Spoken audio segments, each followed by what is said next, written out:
Votre texte émouvant merci Alexandra Lemasson, le rapport entre cette petite fille dont le père est parti sans que ni la mère ni elle ne le connaissent ou ne le reconnaissent véritablement.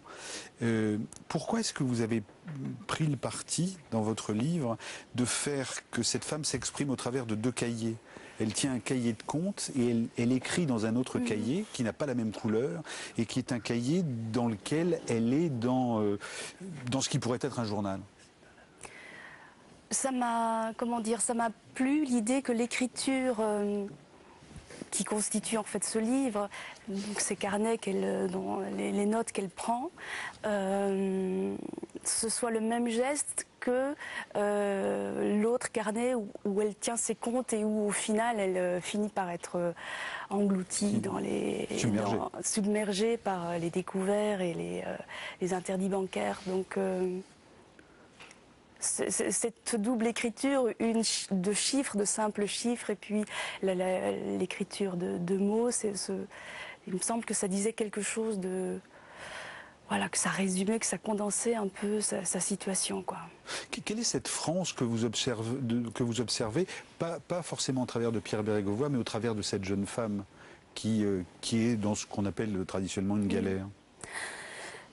Moi, ce qui m'a frappé, parce qu'on vient de voir des extraits télévisés de l'époque, enfin de 93 et avant, et ce qui m'a frappé, parce que j'ai été à l'INA dans le cadre de cette recherche biographique, et donc j'ai passé des heures, des journées entières dans le noir à regarder que des bouts d'émissions ou des journaux télé, et j'étais vraiment frappée par la permanence des problèmes. C'est-à-dire qu'en 93 ou aujourd'hui, les journaux télévisés s'ouvrent quasiment sur les mêmes sujets, c'est-à-dire le chômage, c'est-à-dire déjà les sans-papiers, à l'époque c'était le camp de Vincennes, et voilà, ça m'a énormément frappé. Donc d'une certaine façon, ce carnet de 1993, ça pourrait être un carnet d'aujourd'hui, effectivement.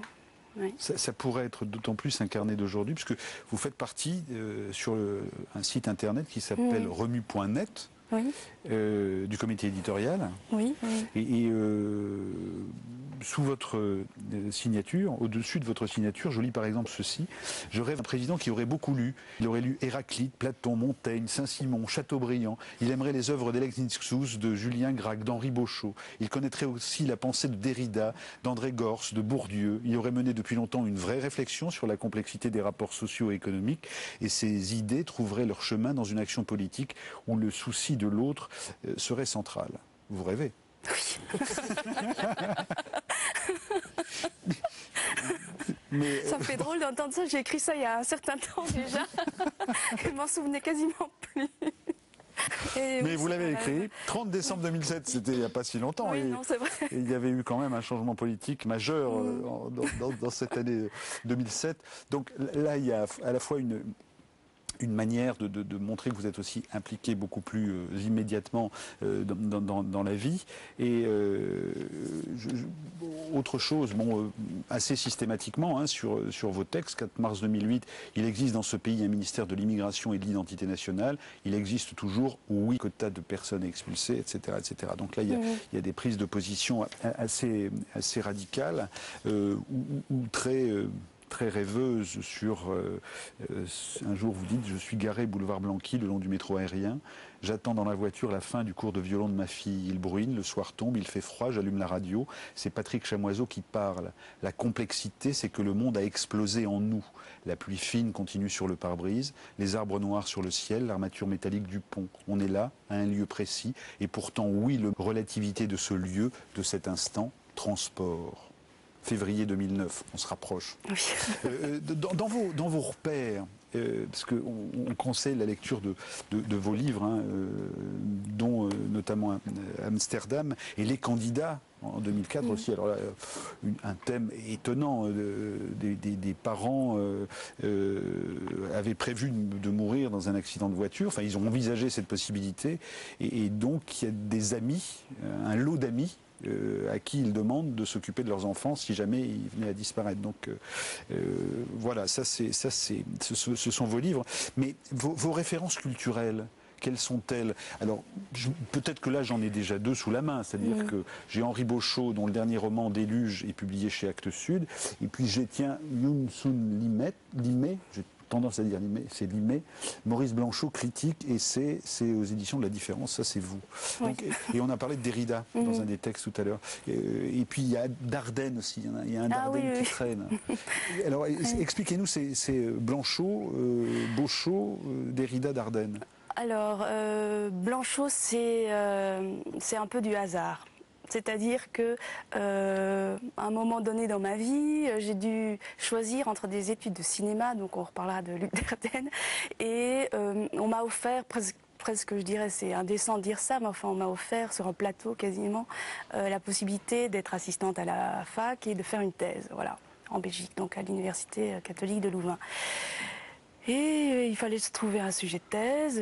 Mon directeur de thèse à l'époque m'a dit « Oh, tu connais Blanchot? Oui, un petit peu, ce serait bien de faire quelque chose là-dessus. » J'ai lu et c'est une pensée immense, voilà. Et c'est une œuvre immense, effectivement. Mais au départ, c'est pas... De l'extrême droite au retrait. Hein, voilà, c'est ça. C'est une pensée qui, en plus, là, j'essaye de le dire un peu, interroge le rapport de la littérature et du politique. Voilà. Ça vous travaille, ça, hein.